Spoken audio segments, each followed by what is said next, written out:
27 లేదా 29 ఉచిత గ్యాసు అంటే ఉచిత కరెంటు 500కే గ్యాస్ సిలిండర్ పథకాలకు ముహూర్తం ఫిక్స్ చేసిన రేవంత్ రెడ్డి. ఈ నెల 27 లేదా 29వ తారీఖున ఈ పథకాన్ని అయితే అమలు చేస్తున్నారు.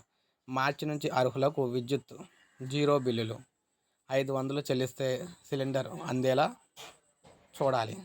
మంత్రివర్గ ఉపసంఘంతో భేటీలో సీఎం రేవంత్ రెడ్డి అయితే ఆదేశాలు జారీ చేశారు. కరెంటు కోతల పేరిట కుట్రలు అయితే చేస్తున్నారు. అయితే మొత్తం మీద చూసుకుంటే కాంగ్రెస్ ఇచ్చిన గ్యారంటీలో మరో 2 అమలుకు ముహూర్తం ఫిక్స్ చేసింది. గృహజ్యోతి పథకం కింద ఇళ్లకు ఉచిత విద్యుత్, అదేవిధంగా 500కి గ్యాస్ సిలిండర్ పథకాలను ఈ నెల 29వ తేదీ నుంచి ప్రారంభించాలని రాష్ట్ర ప్రభుత్వం సూత్రప్రాయంగా నిర్ణయించింది. 200 యూనిట్ల విద్యుత్ పథకం అర్హులకు మార్చి తొలి వారం నుంచి జీరో బిల్ అయితే అందజేయాలని చెప్పింది. 2 పథకాల అమలుకు వెంటనే సన్నాహాలు చేయాలని ముఖ్యమంత్రి రేవంత్ రెడ్డి అధికారులను అయితే ఆదేశించారు. కరెంటు, గ్యాస్ పథకాలపై సచివాలయంలో మంత్రివర్గ సమావేశం అయితే అయిందనమాట. ఆ మీటింగ్లో అయితే ఈ విధంగా చెప్పడం జరిగింది. అయితే ప్రజాపాలనలో దరఖాస్తు చేసుకున్న వాళ్ళు అర్హులందరికీ 500కే గ్యాస్ సిలిండర్ అందించాలి.